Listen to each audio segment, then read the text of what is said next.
آپ لوگوں کے بیچ حیاتی اور مماتی یہ دو گروپس بن چکے ہیں. مجھے آپ یہ کلیئر کر دیں کہ حیاتی کون ہے, مماتی کون ہے, اور یہ دونوں ایک دوسرے کو شرعی لحاظ سے کیا سمجھتے ہیں؟ ہمارے دیوبندی اہل سنت دیوبند جو ہے نا, ان کا کتابیں, ان کے عقائد واضح ہیں, ان کا طریقہ کار بھی واضح ہے. اور بریلوی جو کہہ رہا ہوں مماتی حضرات جو ہے نا, ان کا بھی طریقہ واردات, ان کے بھی عقائد ان کی کتابیں میں موجود ہیں. اب پریشانی والی بات یہ ہے کہ ہم کہتے ہیں کہ ہم اصلی دیوبندی ہیں, دیوبند کے ترجمان ہیں. وہ کہتے ہیں کہ ہم اصلی دیوبندی ترجمان ہیں, تم بریلوی. وہ ہمیں بریلوی اور ترمیم شدہ بریلوی کہتے ہیں. اچھا, ہاں, ترمیم شدہ دیوبندی کہتے ہیں. نیم بنا سکتی دیوبندی کہتے ہیں وہ ہمیں. اگرچہ آج کی ویڈیو پیغام سننے کے بعد آپ کو شاید وہ پورا بریلوی کہیں. ممکن ہے, ہاں ممکن ہے کہہ دیں. اللہ پاک ہمیں اس تفریق سے باہر نکالے. اچھا, بریلوی تو بعد ہے, وہ تو مجھے ہندو, کافر, مرتد, یہودی تک کہہ چکے ہیں. آپ میری آج کے پوسٹ بھی دیکھیں گے تو اس کے کمنٹوں میں مجھ پر سارے فتوے لگے ہوئے. باقی آپ کا سوال رہ گیا کہ شرعی نقطہ نظر سے آپ دوسرے کو کیا سمجھتے ہیں. میں اہل سنت والجماعت علماء دیوبند کو سنی سمجھتا ہوں. ٹھیک ہے جی. اور اہل سنت علماء دیوبند کے عقائد و نظریات اور ان کے فتاوی کی روشنی میں مماتی فرقہ کو اہل سنت والجماعت سے خارج, گمراہ, بدعتی, معتزلی اور غیر دیوبندی سمجھتا ہوں. کیا مطلب کافر نہیں ہے, کافر نہیں ہے. اور معتزلہ میں نے کہا کہ معتزلہ ایک فرقہ گزرا تھا دوسری تیسری صدی میں. ان کے عقائد اور طریقہ واردات آپس میں ملتا ہے. جیسے وہ اپنے آپ کو توحیدی کہتے ہیں, یہ بھی اپنے آپ کو توحیدی کہتے ہیں, اور بھی باتیں سر کافی ہیں. وہ ہمیں کیا کہتے ہیں, ان کی ہمیں نہیں سمجھ آتی. اچھا, وہ آپ کو کیا کہتے ہیں, آپ کو اس کی سمجھ اس لیے نہیں آتی. ان کی جو بکروی پارٹی ہے یا احمد حسین ملتانی والی پارٹی ہے, وہ تو ہمیں مرتد اور کافر اور مشرک کہتے تھے. اچھا, تو جب آمنے سامنے آتے ہیں تو وہ کہتے ہیں کہ جی علماء دیوبند کو ہم کافر مشرک نہیں سمجھتے. اور ان کے جو بڑے بڑے حضرات ہیں, مولانا طیب پیری صاحب ہیں, مولانا طاولہ بندیاروی صاحب ہیں, وہ جب کتابیں لکھتے ہیں نا تو ہمارے ان کے جو عقائد میں اختلاف ہیں, اختلاف کو لکھ کے وہ لکھتے ہیں یہ مشرکوں کا عقیدہ ہے, یہ قبر پرستوں کا ہے, یہ بدعتیوں کا ہے, وہ یہ لکھتے ہیں. آمنے سامنے ہمارے اسٹیجوں پر بھی آتے ہیں اور اپنے آپ کو اصلی دیوبندی بھی کہتے ہیں. اور علماء دیوبند کی عبارات اپنی تقریروں میں بیان کر کے کہتے بھی ہیں ہم اصلی دیوبندی ہیں. تو ان کے اس طریقے واردات وجہ سے میں ان کو فراڈی اور جھوٹا بھی کہتا ہوں اور سمجھتا بھی. جی سب مین اختلاف کیا ہے کہ دو الگ عمارتیں کھڑی ہو رہی ہیں؟ یہ کھڑی ہوئی ہیں اشاعت و توحید و سنت علماء دیوبند کے شاگردوں نے جماعت بنائی تھی 14 نومبر 1957 میں. اچھا, مماتی بریلویوں کے خلاف کام کرنے کے لیے. اچھا, یہ شرک و بدعت کی رد کری, اسی لیے نام توحید و سنت رکھا, اشاعت و توحید و سنت. اللہ کے شان کام کرتے ہوئے کچھ حضرات غلو کا شکار ہو گئے. یعنی بریلوی کہتے ہیں حضور ہر جگہ سے سنتے ہیں, تو دیوبندی کہہ رہے تھے روزہ پاک پہ سنتے ہیں. تو ان کام کرنے والوں میں مولانا عنایت اللہ شاہ گجراتی نے کہہ دیا خیر المدارس کے جلسے میں ملتان کہ بریلوی وہاں بھی نہیں سنتے, وہاں بھی حضور زندہ نہیں. اب ظاہر بات ہے یہ موقف علماء دیوبند کا تو نہیں تھا, کیونکہ اسام الحرمین میں یہی علماء دیوبند پر الزام تھا کہ حضور کو قبر میں زندہ نہیں سمجھتے. المحنت میں یہی تو صفائی دی گئی تھی ہم حضور کو قبر میں زندہ سمجھتے ہیں. تو ادھر سے جب آ گئے اس کے بعد یہ والا سامنے آیا اور دیوبند کے سٹیج پر آیا اور آپ نے آپ کو دیوبندی کہنے والا, دیوبند کے پڑھنے والا یہ کہتا ہے. علماء دیوبند نے سمجھایا بھائی یہ کدھر سے نکالا ہے, ہیلو کیا بات کر رہے ہو, سمجھایا اس کو بٹھا گئے. اچھا, وہ ضد میں آ گئے. وہاں سے یہ پھر وہ جو جماعت بنی تھی شرک و بدعت کے خلاف کام کرنے کے لیے, اس جماعت نے خود دیوبند کے اندر ہی ایک نیا تعارف آپ نے پیدا کر دیا. یہی وجہ ہے کہ 10 سنجیدہ علماء کرام اسی کو اشاعت و توحید و سنت کو چھوڑ کر چلے گئے, جن میں مولانا سرفراز خان صفدر کا نام بھی ہے رحمۃ اللہ. اور کچھ سنجیدہ حضرات رہے اصلاح کی نیت سے, اپنا عقیدہ ٹھیک رہا, جیسے مولانا نصیر الدین گورگشتوی رحمۃ اللہ علیہ, مولانا قاضی شمس الدین صاحب رحمۃ اللہ علیہ, قاضی نور محمد. یہ لوگ یہ اشاعت و توحید کے بنیادی بزرگ ہیں. کوئی صدر ہے, کوئی سرپرست ہے, کوئی ناظم ہے, لیکن ان کا عقیدہ ٹھیک تھا. ٹھیک ہے مفتی صاحب, ہم پہلے آپ کی بات رہے گی کہ بنیادی اختلاف کیا ہوا, حیات النبی فی القبر, سما عند القبر کے اہل سنت والجماعت علماء دیوبند قائل ہیں, مماتی ٹولہ قائل نہیں ہے. علماء دیوبند ان کو دیوبندی بھی نہیں سمجھتا. آپ یہ کہتے ہیں کہ حضور نبی کریم علیہ الصلوۃ والسلام اپنی قبر کے اندر سماعت کرتے ہیں؟ یہ ہمارا عقیدہ ہے, یہ اہل سنت کا. نبی علیہ السلام آپ نے قبر میں جو مدینہ منورہ میں جو قبر آپ کی مشہور ہے, جو سب کو پتہ ہے آپ کی قبر کہاں ہے, اس قبر مبارک میں آپ زندہ ہیں اور وہاں کھڑے کو درود و سلام پیش کرو, آپ سماعت فرماتے ہیں, جواب ارشاد فرماتے ہیں. اور یہ زندگی اس دنیا والے بدن کو قبر میں ہے, کیونکہ قبر میں کون سا بدن گیا جو دنیا میں تھا, اس لیے اس کو دنیاوی حیات بھی کہہ دیتے ہیں. قبر کی زندگی دنیاوی زندگی جیسی ہے. ہاں, یہ الفاظ جو ہمارے کعبے نے لکھے نا, دنیاوی زندگی ہے, دنیا کسی ہے, دنیا کی طرح ہے, اس کا مطلب یہ ہے کہ اس دنیا والے بدن ہی کو قبر میں حیات ہے, کوئی اور جسم نہیں ہے. یہ دنیا بھر کے جو الفاظ استعمال کیے نا, اس کا مطلب یہ نہیں ہے کہ دنیاوی حیات جیسا دنیا کی زندگی شعور میں آتی ہے, قبر والی زندگی شعور میں تو نہیں آتی. تو دنیاوی تو نہ ہوئی نا. دنیا والی زندگی میں بندہ اللہ کے احکام کا مکلف ہوتا ہے, قبر میں تو اللہ کے احکام کا مکلف نہیں ہے, پھر دنیاوی تو نہ ہوئی نا. اس کو جو دنیاوی کہا ہے وہ اس اعتبار سے کہا کہ دنیا والے بدن جس کو نبوت اور رسالت ملی, جس پر موت کا وقوع ہوا, اسی بدن کو آپ قبر میں جاتا ہے. یہ اس لیے قید لگائی ہے, کچھ لوگ کوئی اور بدن کرتے ہیں جس میں مثالی, نورانی, کافوری, کستوری, عنبری, ہم کہتے ہیں اور بدن نہیں, یہ اسی بدن کو, دنیا والے بدن کو حیات حاصل. اچھا مفتی صاحب, میں ایک چیز یہاں پہ کلیئر کرنا چاہتا ہوں. رسالت مآب علیہ الصلوۃ والسلام کا روضہ شریف, اس کے ارد گرد سیسے کی دیوار, پھر اوپر مقبرہ شریف, اس کے بعد پھر دیوار, پھر حجرہ شریف, پھر باہر جالیاں, تقریباً آپ یہ سمجھ لیں کہ 1 کلومیٹر تک کا کوئی فاصلہ یا اس سے کم کا ہی ہوگا. پھر اس کے بعد رسالت مآب علیہ الصلوۃ والسلام قبر شریف کے اندر, اب قبر کے اوپر مٹی بھی ہے, اس کو ڈھانپا بھی ہوا. اب جالیوں پر کھڑا ہو کر ایک شخص رسالت مآب علیہ الصلوۃ والسلام کو پکار رہا ہے, تو حضور اس کی پکار کیسے سنیں گے صلی اللہ علیہ وسلم. قبر مبارک کے بارے میں نبی علیہ السلام نے خود فرما دیا, ما من احد یسلم علیہ الا رد اللہ علیہ روحی حتی ارد علیہ السلام. جو مجھ پر سلام پیش کرتا ہے, اللہ میری روح کو متوجہ فرماتے ہیں, میں سلام کا جواب دیتا ہوں. اب مزے کی بات یہ ہے کہ نبی علیہ السلام نے جسم کی بات نہیں کی, روح کی بات کی ہے, کیونکہ دنیا میں جسم اصل ہے, روح تابع ہوتی ہے. قبر کی زندگی میں روح اصل ہے, جسم تابع ہوتا ہے. اور آپ کو پتہ ہے روح کی پرواز بہت زیادہ ہے. روح کی پرواز ہے کہ آپ جاگتے ہوئے چھت پہ چھلانگ مار کر نہیں پہنچ سکتے, سوتے ہوئے آپ پہنچ سکتے ہیں. کیوں؟ آپ روز سوئے نا تو آپ کے جسم کی ایک ذمہ داری کم ہو گئی. کون سی؟ آپ مکلف نہیں رہے. دیکھو ایک ذمہ داری جسم کی کم ہوئی تو روح کی پرواز بڑھ گئی. قبر میں جانے کے بعد جسم کی ایک اور ذمہ داری بھی ختم ہو جاتی ہے. کون سی؟ ناخن بڑھنا, بال بڑھنا, کھانا ہضم ہونا, یہ چیزیں ختم ہو گئی. روح کی پرواز وہاں اور بڑھ جاتی ہے. یہ تو میں نے سمجھانے کے لیے تفصیل کی. اصل بات یہ جب حضور نے فرما دیا اب یہ برزخی زندگی ہے, اس میں آگے بڑھنے کی ضرورت نہیں, سنتے ہیں. آپ یہ کہنا چاہ رہے ہیں کہ سماعت بڑھ گئی. ہاں جی, بڑھ گئی. اب اس سماعت کا تعین میں اور آپ کریں گے کہ یہ 1 کلومیٹر تک بڑی ہے, 2 کلومیٹر تک بڑی ہے, یا ہم اس کو لامحدود کہیں گے کہ ہر اس جگہ کو تک؟ ایک تو نبی علیہ السلام نے خود ہی کہا دیا, من صلی علیہ عند قبری سمیت, جو میرے قبر کے پاس مجھ پر درود پڑے میں خود سنتا ہوں. نہیں, ہم قبر سے بہت دور ہیں. ایک بار صبر نا, میں اگلی بات کرنے لگا ہوں. اب سوال یہ پیدا ہوتا ہے کہ وہاں پر پہلے تو یہ نہیں لگا ہوا تھا یہ دیوار, تو لوگ آگے کھڑے ہو کے پڑھتے تھے.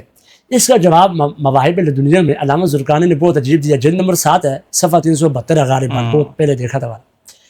انہوں نے بہت پیاری بات کی. انہوں نے کہا یہ جو قرب اور بہت کی بات ہے نا, یہ امت کے تعامل نے متعین کر دیا ہے. اچھا, کہ امت کو دیکھو کہ ہر سال لاکھوں کروڑوں لوگ درود و سلام پیش کر رہے ہیں, وہ وہاں پہ کہاں سے کھڑے ہو کر درود پڑھنے کو قریب سمجھتے ہیں اور کہاں سے پڑھنے کو دور سمجھتے ہیں. اب آپ دیکھیں, ایک بندہ مسجد نبوی کے گیٹ پہ یا مدینے میں کسی بھی جگہ کھڑے ہو کر کہتے ہیں الصلوۃ والسلام علیک یا رسول اللہ, اس کو روزہ پاک پر کھڑے ہو کر درود پڑھنے والا سمجھا جاتا ہے؟ نہیں سمجھا جاتا. مدینہ منورہ پہ کہیں سے درود پڑھو, یہ نہیں کہا جاتا جس نے روزہ پاک پر درود پڑھا ہے. ایسا ہی ہے. روزہ پاک پر درود پڑھنے کو کہاں سے سمجھا جاتا ہے؟ جہاں سے باب اسلام سے داخل ہو کے آگے جا کے پڑھتے ہیں. تو امت کے اس تعامل نے, اس عمل نے, پھر ایک نہیں, شافی, مالکی, حنبلی, حنفی, دیوبندی, بریلوی جیسے دنیا چاروں طرف کے مسلمان لاکھوں کی تعداد میں وہاں کے پڑھتے ہیں. انہوں نے اپنے عمل سے خود ہی متعین کر دیا یہ ہند ہے, یہ قرب روزہ پاک ہے. ٹھیک ہے, یہاں سے سنتے ہیں. مماتی حضرات کا کیا عقیدہ, ذری بات آپ ہی واضح کر سکتے ہیں. وہ اس والے سے کیا عقیدہ رکھتے ہیں کہ حضور نہیں سنتے؟ میں انتہائی درد کے ساتھ اپنے مماتی بھائیوں کے لیے یہ بات عرض کرنے لگا ہوں, آپ کے بجائے مماتی بھائیوں کے لیے. اچھا, ہاں, میرا مقصد فساد نہیں, اصلاح ہے. مماتی حضرات برزخی حیات کے قائل ہونے کا دعویٰ کرتے ہیں, برزخی حیات. اچھا, لیکن حقیقت میں وہ برزخی حیات کے بھی منکر ہیں. نمبر 2, وہ اہل سنت علماء دیوبند کو بھی برزخی حیات کا منکر, دنیاوی حیات کا قائل اور برزخی حیات کا منکر سمجھتے ہیں. یہ بھی ان کا جھوٹ ہے, غلط فہمی کہہ لیں. اب ان کا عقیدہ سمجھنا, وہ کہتے ہیں ہم برزخی حیات کے قائل. عقیدہ کیا ہے؟ روح مبارک اعلیٰ علیین میں ہے. اچھا, بدن مبارک روزہ اطہر میں محفوظ اور معطر ہے. اس روح کا بدن کے ساتھ کوئی تعلق نہیں, یہی برزخی حیات ہے. اور ہند القبر درود السلام جو سننے کا قائل ہے, پھر یہ کوئی اس کو کٹر مشرک کہہ دیتا ہے, کافر. کوئی مشرک کافر تو نہیں کہتا, لگا اس سے ہم فتویٰ نہیں لگاتے. کوئی اس کو چور دروازہ کا, شرک کا چور دروازہ کہہ دیتا ہے, جن میں پھر مختلف زبانیں ہیں. اس میں ان کا اتفاق ہے کہ نبی علیہ السلام کے جسم مبارک کو قبر مبارک میں حیات حاصل نہیں. تو پھر یہ کہنا ہم حیات کے قائل ہیں برزخی کے, گویا کہ وہ نبی علیہ السلام کی قبر کو اور نبی علیہ الصلوۃ والسلام کے جسم میں اطہر کو عالم برزخ میں نہیں سمجھتے. آپ اس کو آگے بڑھ کے یوں بھی کہہ سکتے ہیں, عالم برزخ میں ملنے والی اللہ تعالیٰ کی نعمتیں, اللہ تعالیٰ کا دیدار, جنت کی مٹھاس سے وہ نبی علیہ السلام کے جسم کو محروم سمجھتے ہیں. سادہ اور آسان الفاظ میں کہیں تو وہ رسالت مآب علیہ الصلوۃ والسلام کو نعوذ باللہ قبر میں مردہ سمجھتے ہیں. بالکل وہ دو ٹوک کہتے ہیں اس طرح. وہ یہ الفاظ آپ نے نعوذ باللہ کہہ کے کہا نا, وہ اس کو فخر سے آیت پڑھ کے کہتے ہیں. آپ کے نزدیک یہ عقیدہ غلط ہے؟ ہم بالکل اس عقیدے کو اگر وہ بالکل کہتے ہیں برزخی حیات ہے ہی نہیں, پھر تو کفر کا فتویٰ لگتا ہے. وہ کہتے ہیں ہم حیات کے قائل ہیں, اگر تعویل علی سنت سے ہٹ کے کرتے ہیں, اس لیے پھر احتمال باقی ہے. تو اب کفر کے فتوے میں احتیاط ہے.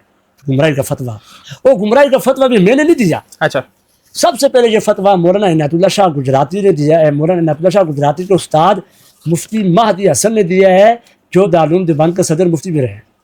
اچھا ماشاء اللہ. اچھا مفتی صاحب, قرآن کریم فرقان حمید کا جب ہم مطالعہ کرتے ہیں تو آیت مبارکہ مشہور کل نفس ذائقۃ الموت, ہر ایک نفس نے موت کا ذائقہ چکھنا ہے. تو کیا رسالت مآب علیہ الصلوۃ والسلام اس سے بری ہیں؟ نہیں, تو پھر ہم اس کو بلکہ نبی علیہ السلام کے ساتھ اللہ نے موت کا مستقل انہ کا میت فرما کا وعدہ بھی کیا ہے. حضرت یعقوب الموت, یعقوب علیہ السلام بھی موت آئی ہے, موت کا لفظ موجود ہے. اور بھی انبیاء کے لیے موت کا لفظ قرآن پاک میں موجود ہے. موت سے کوئی نبی, کوئی ولی, کوئی فرشتہ مستثنا نہیں ہے. عیسیٰ علیہ السلام آسمانوں پہ زندہ ہیں, واپس آئیں گے, دجال کو قتل کریں گے, شادی کریں گے, موت کا ذائقہ وہ بھی چکھیں گے. اچھا جی, آپ نے اب حضور نبی کریم علیہ الصلوۃ والسلام پر موت واقع ہوئی, آپ یہ کہنا بالکل نبی اسلام کی موت کا وقوع ہوا. اس پہ صحابہ کا اجماع ہے. فإن محمدًا قد ماتا, خطبہ صدیق ہے, صحابہ کے سامنے ہوا, کسی نے تنقید نہیں کی. اجماع نبی اسلام کی وفات. کسی نہ کسی موڑ پر آپ بھی مماتی بنے. اچھا, نہ مماتی نہیں بنا. کیوں؟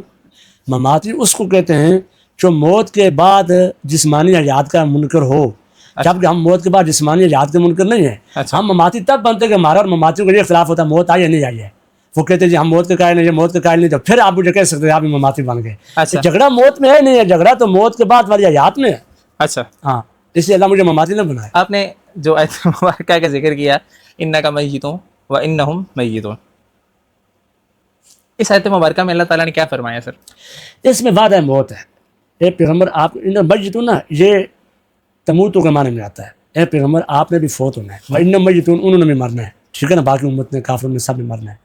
وعدہ موت ہے. دیکھو یہ نبی اسلام کی زندگی میں یہ آیت نازل ہوئی, اس کو حضور جزار بات ہے, آیت زندہ پیغمبر میں نازل ہوئی ہے نا, موت کے بعد وحی کا نزول تو نہیں ہوتا. تو اس وقت جب اللہ نے فرمایا انک میتون, پیغمبر زندہ تھے یا فوت ہو گئے تھے؟ زندہ تھے, حیات تھے. تو آج اس آیت کو پڑھ کر قبر کے حیات میں فٹ کرنا بے وقوفی ہے.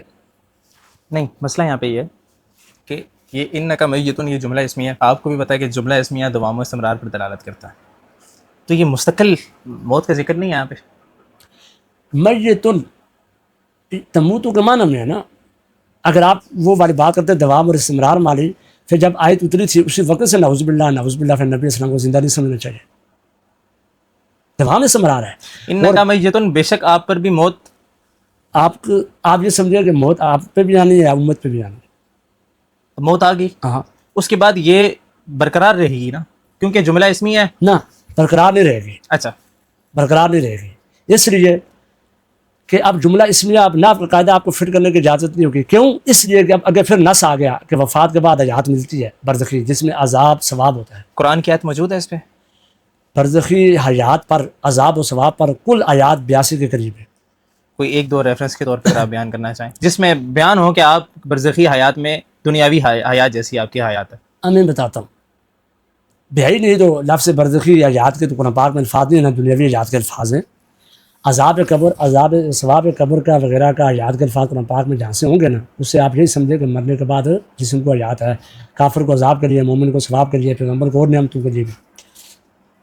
مما خطیئات اغرقوا فادخلوا نارا, قوم نوح کے بارے میں, ان کے گناہوں کی وجہ سے اللہ نے ان کو پکڑا, اغرقوا وہ کیا ہو گئے؟ غرق ہو گئے. غرق. پھر فادخلوا نارا, پس ان کو آگ میں داخل کر دیا گیا. غرق کون ہوا ہے؟ قوم نوح. تو آگ میں کون داخل ہوگا؟ کوئی اور نہیں. ادھر موت آ گئی, وہ شعور میں آنے والی اور مکلف زندگی ختم ہو گئی, عذاب میں جلنے والی, تکلیف اٹھانے والی زندگی شروع ہو گئی ان جسموں کو جو غرق ہوئے تھے. اور بھی آیتیں ہیں, نار جو رضون علیہ غدوا وعشیہ, صبح شام آگ پر پیش کیے جاتے فرعون. یا فرعون کا ذکر ہوا تو فرعون جسم کا نام تھا نا, روح جسم دونوں کا. آل فرعون روح جسم دونوں کا نام تھا. ان کی دنیا والی زندگی ختم ہو گئی ہے, ختم ہوتے ہی ان پہ آگ شروع ہو گئی, صبح شام عذاب ہو رہا ہے. اچھا مفتی صاحب, یہ بات ہم نے رکھی. اب آپ کے ناقدین آپ پر جو نقد وارد کریں گے یا آپ کے محبین آپ پر جو محبت کا اظہار کریں گے